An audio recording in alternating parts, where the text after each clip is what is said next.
Well, that brings us to our special guest in studio right now. I'm pleased to be joined by Congresswoman Val Hoyle. Thank you so much for coming on. And we're hearing a lot of folks that are dealing with similar situations here across the state of Oregon. That individual in that last story, of course, a Forest Service worker, but just one of many different federal departments where we're seeing major cuts going into place. So for anyone that's out there trying to figure out exactly what comes next, what is your message to them? I mean, my message is make sure that our office knows these stories. We are hearing from lots and lots of federal employees. We're all probationary employees, so people within 2 years of being fired are just being dismissed. So these are people that work in the forest, that do wildfire preparedness. We've had crews going to do prescribed burns in Florida, in our national parks, turned back because it's a nonprofit. So what's happening is an unelected billionaire, Elon Musk, with unqualified young men from 19 to 25 with questionable morals have access and are making decisions about what to cut in government. And I spoke with a nurse yesterday who moved her family across country to work at the VA, was getting fingerprinted for her job, and was told that the job no longer exists.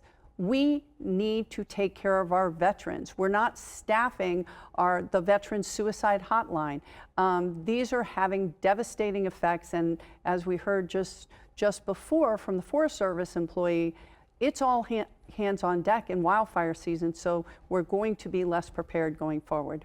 There's a lot to build off of everything that you just said. And one point that I do want to go with, I know for a lot of folks out there, they look at this and they say, well, there is waste within government spending.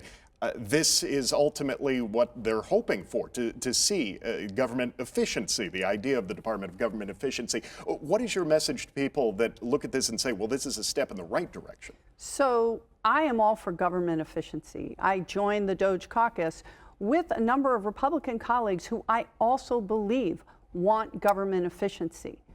What they didn't vote for, because I've talked to Republicans in the district that are shocked that the cuts are coming at the expense of programs that are really important to our commercial fishermen. The NOAA is an agency that looks like it's going to get eliminated. That what they do is so critically important to the lives and our commercial fishing industry. So government efficiency means that you look at the jobs and take away what's needed, what's not needed, and keep the things that deliver services for the American people. That's not what's happening. Elon Musk and his minions are just blanket cutting things in government and jobs without looking at what they do. For instance, they just accidentally fired all the people overseeing our nuclear stockpiles. They just fired the people that are overseeing research and work on bird flu as we're coming into a bird flu epidemic. And then they have to go back and say, oh, wait, we didn't mean that. So there is not thought being put into this other than the fact that what isn't being cut are grants to Elon Musk and his business partners and people that want to profit off the privatization of government. And I think that's also an interesting point. You have an interesting perspective as one of the few Democratic members that joined the Democratic House, or I should say the House DOGE caucus.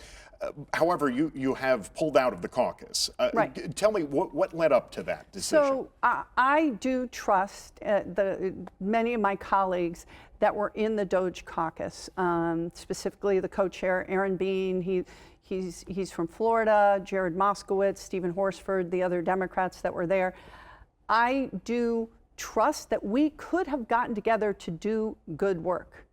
However, you can't do that work when you've got somebody taking a sledgehammer to all parts of government and firing people who they don't believe are loyal, not to our country, not to our taxpayers, but to a president.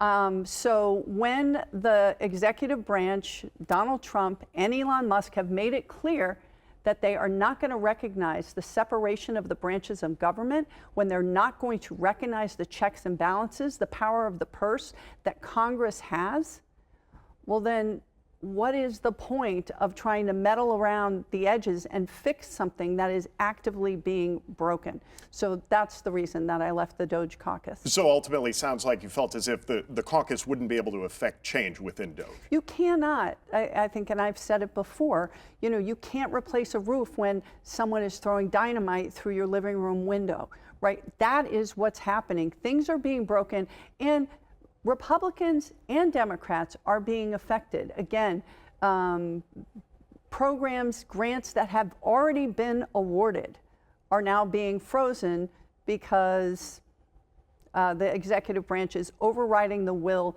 of Congress and the American people. So I think I'm going to spend my time talking to people about what's happening, making sure they're getting good information, making sure that we're not getting distracted or paralyzed by the chaos, and making sure the American people stand up and hear the stories, which is why I would say to you and I would say to your audience that we want to hear the stories of how these cuts are impacting them.